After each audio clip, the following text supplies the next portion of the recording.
evening, everyone. So, today's topic I decided to pick for obviously the Norse faith and heathenry and different viewpoints of heathenry. So, to start off with, we have a lot of people who are traditional Norse pagans or heathens or whatever you'd like to call them. And, to me, they are more reconstructionists, and they have a narrow path of, this is what the lore says and this is what we do. And that's how they choose their approach on things. They still honor the gods, goddesses, and our ancestors, and they're very devoted with ritual and, as I said, a more traditional approach. Where a lot of the other part of the world is more universal. They still honor the gods, goddesses, ancestors, the land spirits, and things like that, but they choose to be more open and broad with their practices. And you see a lot of people that are eclectic pagans that do follow the Norse pantheons.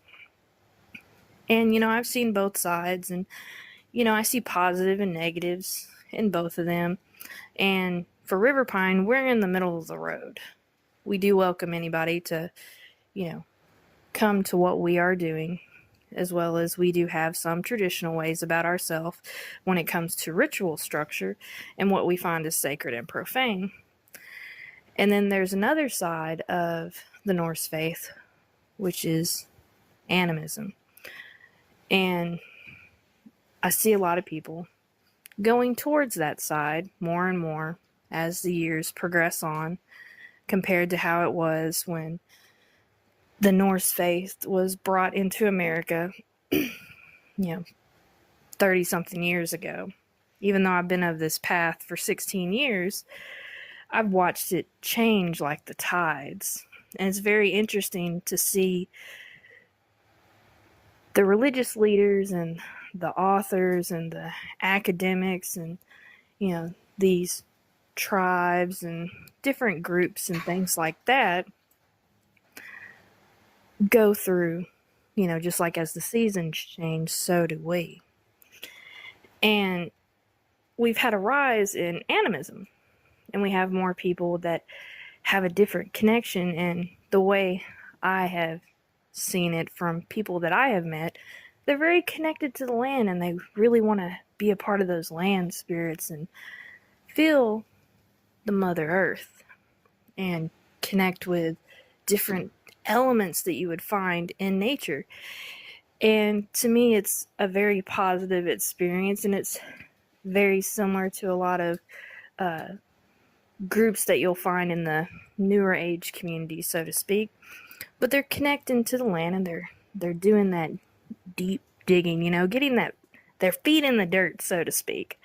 And I find it very interesting that it's becoming more and more popular, and we have more and more musicians and singers connecting with what they find that is sacred and profane to them.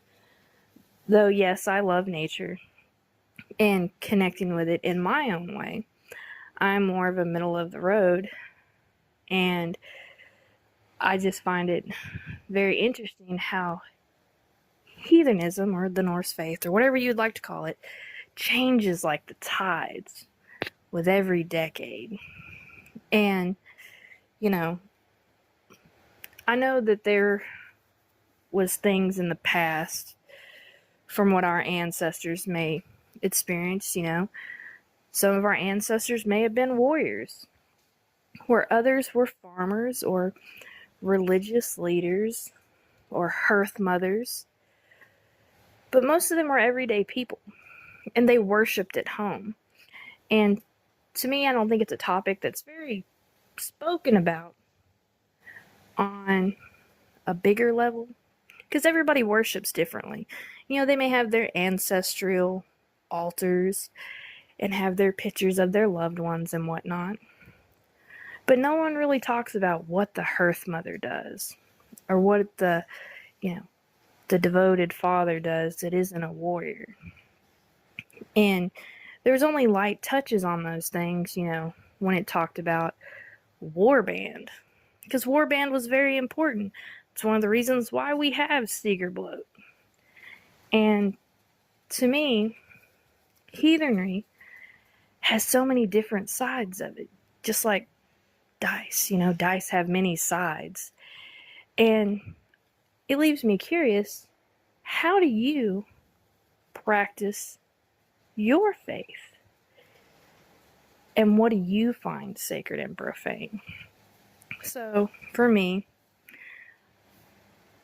I love being a hearth mother, providing for my family, cooking home-cooked meals, and, giving wholesome things to my family and teaching them to be respectful and caring and self-reliant.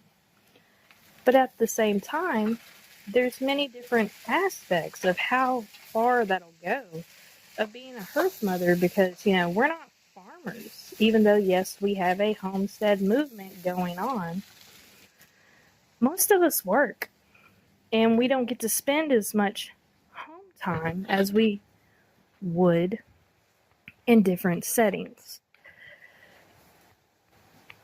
So, I have to work, but I'm still a hearth mother.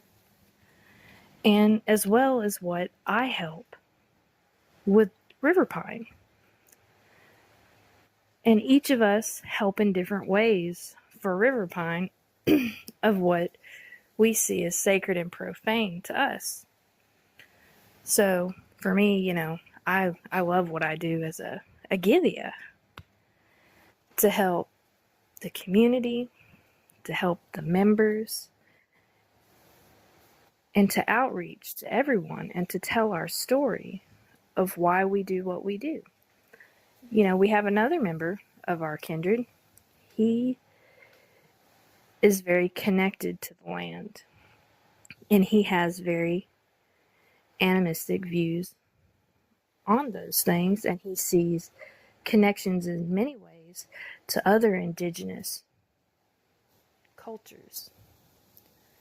And he does very good comparing and contrasting of those things, where we have, younger members that are just getting the feel of things. And we have one kindred member, she's really big into understanding death and how they worshipped and did ceremonial burials, because she wants to be a mortician one day. And so she's really big into the goddess Hel and understanding ceremonial and burial things. Where we have another kindred member, she works with, energies and connecting with the land, as well as what she does for outreach on helping and communicating with the community. And a few of our other members are still getting the feel of everything. And one of them is learning about divination and runes, and she works with tarot cards too. But each member of River Pine does something that helps build our tribe and give back to the community, because we believe it takes a village to build something great. Though you have to find yourself before you build that community. But that just is how we see things for our tribe. Another interesting thing that I find really interesting with our community outreach in the Norse faith is how we have military outreach now. So if you go to a branch of the military, most likely you may find a clergy of the Norse faith in one of those branches.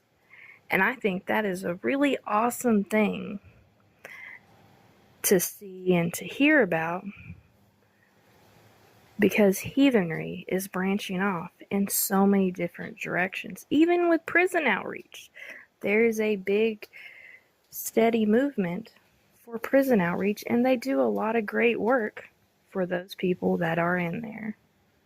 However, this is my 2 cents, my TED Talk on the Norse beliefs and how I see heathenry from my perspective. So, let me know what y'all think and comment below on how y'all do things. Have a great evening, everyone.